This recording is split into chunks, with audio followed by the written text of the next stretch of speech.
Birth rates in Western countries are declining because a nuclear family model is incredibly unsustainable. It treats women and children as if they are property still, and they are not.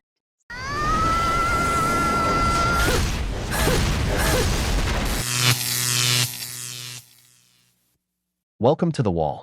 In today's video, we're going to take a look at several single women, from the one who travels alone to the one who, at 51, regrets being alone and can't even get a job. They wasted their best years, and now The Wall is demanding its payment. Let's get started. Okay, hear me out. One of the downsides of being a girl with a lot of tattoos is that you only have one aesthetic, and it's tattoos. Today, I wanted to look feminine and look like a little princess. But my tattoos,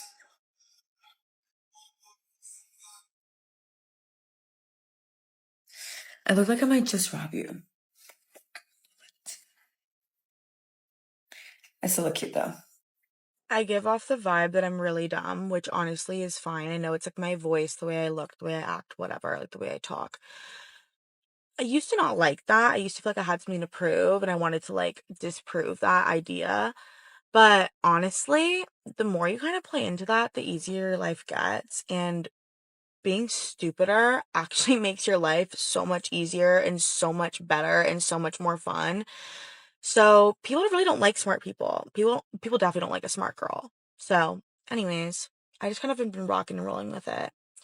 But then when people find out you're smart, they don't like you again. So You want to know the difference between someone healthy and someone toxic? Toxic people will create distance and give you the silent treatment because they're trying to teach you a lesson. Healthy people create distance because they've learned their lesson. Men like women with an excess of plastic surgery No, they don't. Who told you that? because they get off on the idea that a woman would put herself through anything just to be attractive to men. That statement sounds like it actually came from a woman who actually had excess plastic surgery done and was actually trying to find ways to justify getting so much work done. But don't get me wrong, there's nothing wrong with getting cosmetic procedures done as long as it makes you feel better about yourself. That should be the reason why people get work done, not for the approval of others or so that they'll like them more. Because remember, ladies, most men prefer women with natural beauty and the confidence to let that show. No person should be getting cosmetic work done or wear excess makeup because they think other people will like it. That is something that a person should do for themselves, not for the approval of men or for the approval of other women. Stop it. Get some help. Personally, I don't feel any attraction toward women covered in tattoos. As soon as I see arms full of ink, something switches off. It suddenly feels like I'm looking at another man. To me, they lose all femininity. Now, most women claim they want men, but they don't do what men actually ask for. Men want a normal woman, someone who joins their life project, who shows love through acts of service. Not a woman who's a burden, who looks like a pufferfish and has tattoos all over, especially with a cow ring in her nose. We're looking for the kind of woman who makes you want to come home, who greets you with a smile, takes care of you, lets herself be loved and pampered. That feeling of home and peace, that's what really moves us. But it seems like a lot of them love living on hard mode, on I'm independent mode, until they end up alone. How old are you? I'm 31. Are you single? I'm single. Why do you think you're single right now? I'm single right now because I love to explore the world, to see every place. And men back home, they are quite different. Like they just want to settle down. They're very old school. They just want to stay in one place. And that's why We're in Miami now. Where's Yeah. back home? back home is in Austria. You don't feel like you've missed your window to find a good man? No way. It's different than in former years, I guess. So you have much more time. Many women always think like they have some time pressure, but it's not like that anymore. What makes you feel like you don't have any pressure to settle down and find a man now? Because there's still enough opportunities available, like everywhere. Back home, while I'm traveling, like everywhere. But the man that you want, Yeah. do you think that he wants you too, or does he want like a 23-year-old chick? No, I think he would like me to. What gives you that idea? I know it because usually I don't experience like bad feedback after dates or that I'm getting ghosted or something like that. So, yeah.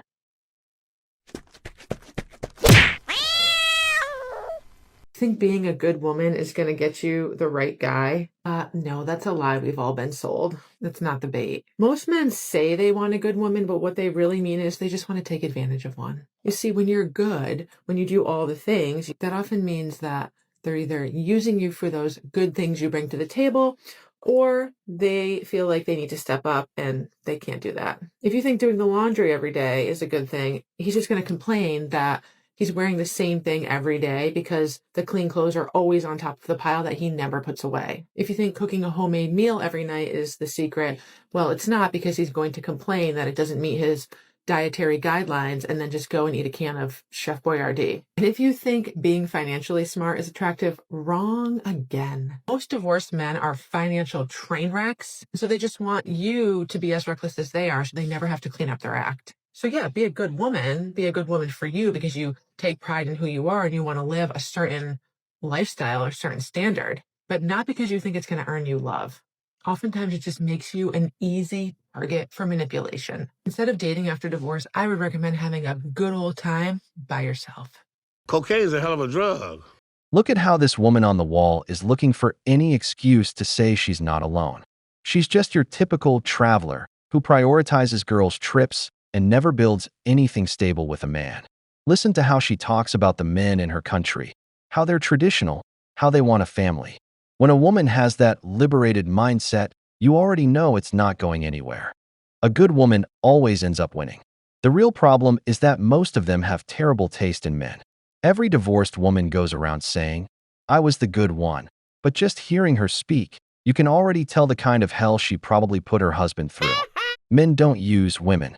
If she's not bringing in money, then she should at least be bringing order, care, and peace to the home. There are plenty of women out there who know how to keep a house spotless and take care of the man who pays for everything. And when there's a divorce, the man is the one who gets destroyed because the laws are blatant robbery. She gets everything, and he ends up totally ruined. Women. Nope, we're not going to do this either. It's not always men. Women have the capacity to cheat too. Actually, fun fact, everybody is capable of cheating. Why do we gotta act like women are these perfect creatures who never do anything to hurt their partner, who are never cheaters, who are never abusive, who never take advantage of people? Like, be so for real. I know multiple men who have been cheated on. I know multiple men who have been in domestic violence situations where they were not the abuser. See, this kind of thinking right here is just as toxic as the original video.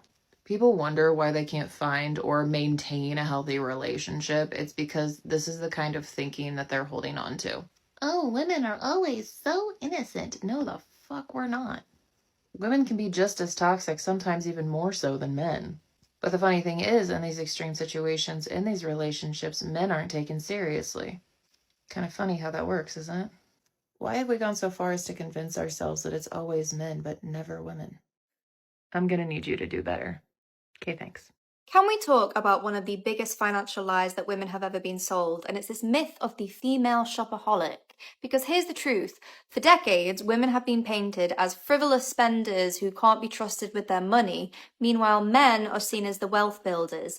But it isn't actually true. It's just another story that society has been feeding us. Because when you look at the facts, this stereotype starts to completely fall apart. Women's consumer power has always been a force because running the home was historically their responsibility, but instead of recognizing that, society twisted it, and female consumption was framed as weakness, even moral decline, rooted in the idea that women are easily tempted and they're emotional and they're irresponsible with money.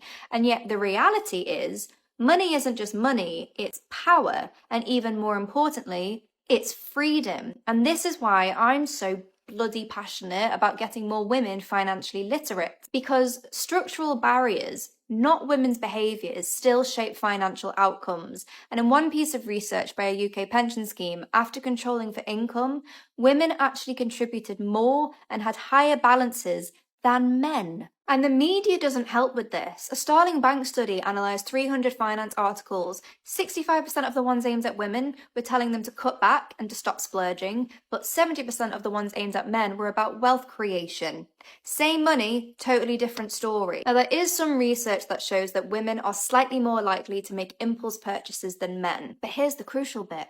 That's not because women are bad with money, it's because they've been the primary target of marketing and advertising for over a century. From department stores to glossy magazines to Billboard to today's algorithms, women are relentlessly sold the idea that spending is how you build your identity. And these social media algorithms are making this even worse because they're pushing women towards beauty and fashion and lifestyle and must-haves and comparison way more than men. And I can bet you that they're not being pushed financial literacy and finance content and wealth building content. So if women are more likely to impulse spend, it's not about weakness, it's not something they inherently do. They are literally being targeted. In controlled research, when given the same opportunities, there is actually no significant difference between men and women's saving and investing behaviours.